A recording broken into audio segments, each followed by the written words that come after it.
नमस्कार मंडळी, स्वागत आहे तुमचं आमच्या चॅनलमध्ये। आवाज महामुंबईचा, शोध बातमीचा, कौल मनाचा। चला तर मग आमचे चॅनल लाईक करा, शेअर करा आणि सबस्क्राइब करा। धन्यवाद। उरण येथे राज्याचे उपमुख्यमंत्री अजितदादा पवार यांची शोकसभा। राज्याचे उपमुख्यमंत्री अजितदादा पवार यांचे 2 दिवसापूर्वी अपघाती निधन झाले होते।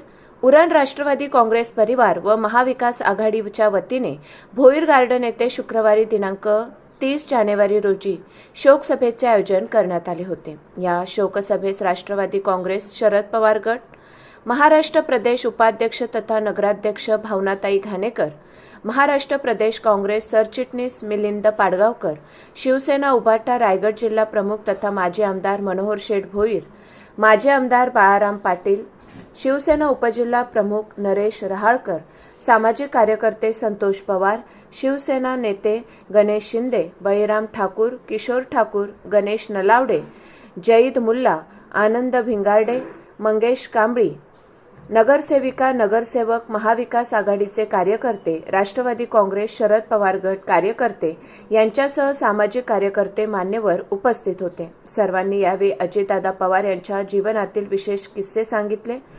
त्यांची कामाची पद्धत, राजकारणातील कामाची पद्धत, कार्यकर्त्यांच्या सोबतचे वागणे असे विविध पैलू सांगण्यात आले। आवाज महामुंबईचा चॅनलसाठी दिनेश पवार, उरण।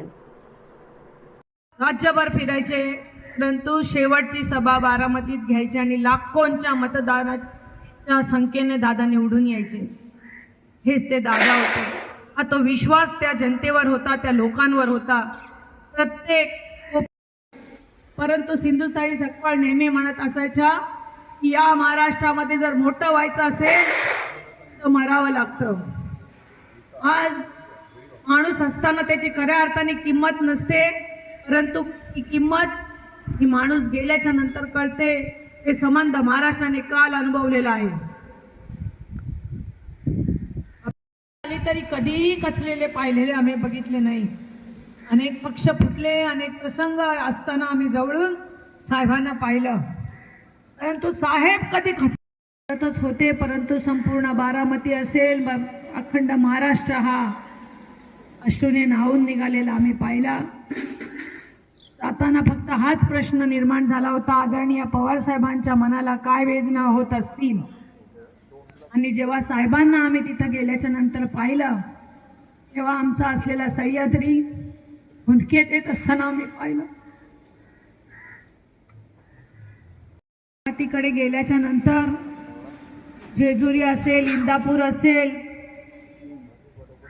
बारामती असेल, सासवड असेल, संपूर्ण भाग हा बंद झाला होता। फक्त ऐकू येत होत्या त्या रायगड जिल्ह्याचं एक नेतृत्व, एक दादा पर्व संपलं म्हणून दादांना विनम्र आकारांचं योगदान राहिलं। ते आदरणीय दीपकजी ठाकूर, बळीराम ठाकूर पुष्पांजली वाहत आहेत। तदनंतर किशोर ठाकूर पुष्पांजली वाहून दादांना विनम्र अभिवादन करताना भावपूर्ण श्रद्धा त्यांच्या पवित्र शुभ हस्ते नगरसेवक मी विक्रांतजी यांना विनंती करेन। चला सागरजी नाही, तदनंतर मंगेशजी, त्याचबरोबर सुधीर तांडे। वेळेला वाढदिवसाला सातत्यानं दादांना पुष्पगुच्छ घेऊन जाणारे सर्व कार्यकर्ते आज मनोमन दादांना आठवत आहेत। 2 सर्वात मोठे हादसे पाहिले आम्ही या राष्ट्रवादी काँग्रेस। आज खरं तर भाऊ असते ढसा ढसा रडले असते दादांसमोर, आणि दादांच्या दुःखाला आवरतात जयद मुल्ला, भारत पेट्रोलियम भावना होती त्या भावनाताई दादांना पुष्पांजली वाहून मनोमन विनम्र खरं तर या ठिकाणी अगदी श्रद्धांजली वाहताना दिसत आहे।